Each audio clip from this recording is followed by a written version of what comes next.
Next question solve करते हैं।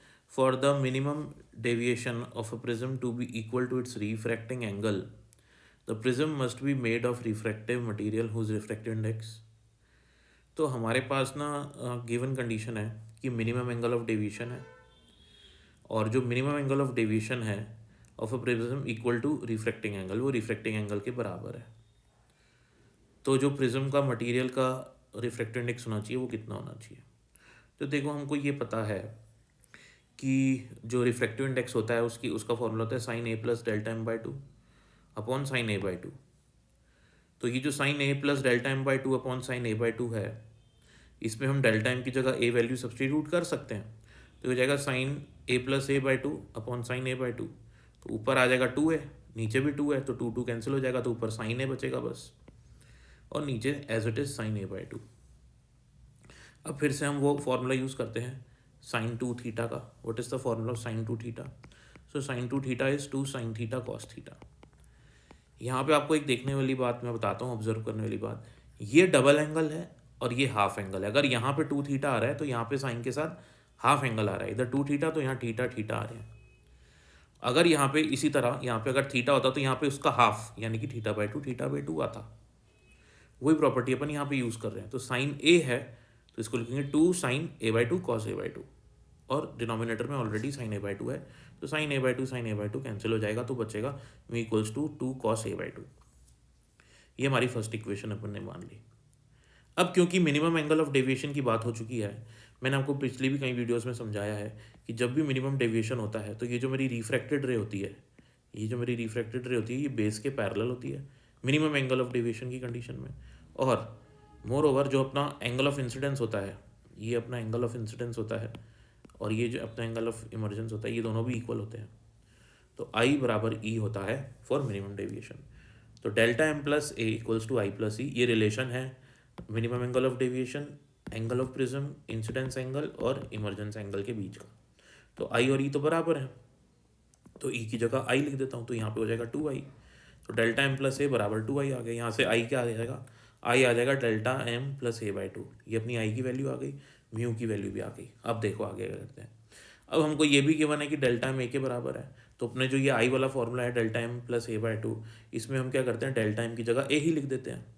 तो आई क्या हो जाएगा? टू ए बाई टू यानी कि ए। तो यानी कि एंगल ऑफ इंसिडेंस भी ए के बराबर है, डेविएशन एंगल भी ए के बराबर, आई भी ए के बराबर, और आई ई के बराबर। ठीक है, तो ई भी ए, आई भी ए, डेल्टा एम भी ए, सब ए। क्या बात है। आगे करते हैं, minimum value of I could be zero. अब हमको रेंज फाइंड करनी है कि जो रिफ्रैक्टिव इंडेक्स होना चाहिए वो रूट टू से वन के बीच में है, टू से रूट टू के बीच पे है, वन से बड़ा है, टू से छोटा है, टू से बड़ा है, वन से छोटा है, ये सब रेंज देखनी है अपन को। तो देखो ये रेंज किस पे डिपेंड करेगी? आई की, सॉरी म्यू की रेंज बतानी है हमको। ये डिपेंड करेगी आई पे, एंगल ऑफ इंसिडेंस क्या है। तो सबसे पहले मिनिमम एंगल ऑफ इंसिडेंस मतलब लाइट की रे इंसिडेंट कर रही है प्रिज्म पे। मैं प्रिज्म बना देता हूँ आपको यहाँ पे। तो ये आप प्रिज्म देखो, एक कैसा लग रहा है? बढ़िया लग रहा है, ठीक है। अब कंसेप्ट पे ध्यान दो। अब ये आपकी नॉर्मल रे हो गई, ये आपकी नॉर्मल रे हो गई, ये एंगल ऑफ इंसिडेंस है, ठीक है। ये कम से कम कितना हो जाएगा? लाइट की रे ऐसे एंटर करे, ऐसे इंसिडेंट हो, ऐसे इंसिडेंट हो, ऐसे इंसिडेंट हो, तो ज़ीरो होता जा रहा है ना। और अगर ज़्यादा से ज़्यादा लाइट की रे ऐसे हो, फिर ऐसे हो, तो ये एंगल ऑफ इंसिडेंस देखो आपका बढ़ता जा रहा है, और मैक्सिमम कितना हो जाएगा? 90 डिग्री हो जाएगा। आई बात समझ में? तो minimum angle of incidence 0, maximum 90। तो अपन ने क्या कर लिया, मिनिमम वैल्यू ऑफ आई 0 मान लिया अपन ने, है ना। और आई ए के बराबर है, ये भी हमको पता है। तो देयरफॉर मिनिमम वैल्यू ऑफ ए की मिनिमम वैल्यू भी 0 हो सकती है, ठीक है। अब हमारे पास ये जो हमने इक्वेशन बना ली है, म्यू का फॉर्मूला निकाल लिया ना अपन ने, म्यू निकाल चुके। यहाँ से मेरे को क्या पता लग रहा है कि म्यू किस पे डिपेंड करता है? म्यू ए पे डिपेंड करता है, और ए आई के इक्वल है। आई बात समझ में? ए आई के इक्वल है, आई बात समझ में, ठीक है। तो यहाँ से अपन को ये पता लग गया कि ए की जगह, क्योंकि अपना आई ज़ीरो, तो ए भी ज़ीरो, तो यहाँ पे भी ज़ीरो, तो ये हो जाएगा म्यू टू कॉस ज़ीरो, और कॉस ज़ीरो अपना 1 हो जाता है, तो म्यू 1 यानी कि अपनी जो एक म्यू की वैल्यू आती है वो 2 आ जाती है, ठीक है। अच्छा, अब दूसरी वैल्यू निकालते हैं। अब एंगल ऑफ इंसिडेंस मिनिमम कितनी वैल्यू होती हो सकती है 0, मैक्सिमम कितनी π/2 यानी कि 90 डिग्रीज, ठीक है। तो ऐसे ही ए की वैल्यू भी कितनी हो सकती है π/2, ये भी मैक्सिमम हो गई। तो ऐसे हम दूसरी वैल्यू निकालते हैं μ2 की, यही फॉर्मूला यूज़ करते हैं 2a cos a/2।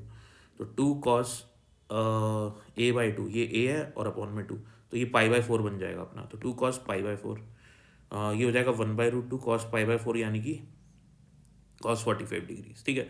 तो 2/√2 है, 2/√2 को √2 से मल्टीप्लाई डिवाइड करूंगा तो √2 ही आ जाएगा।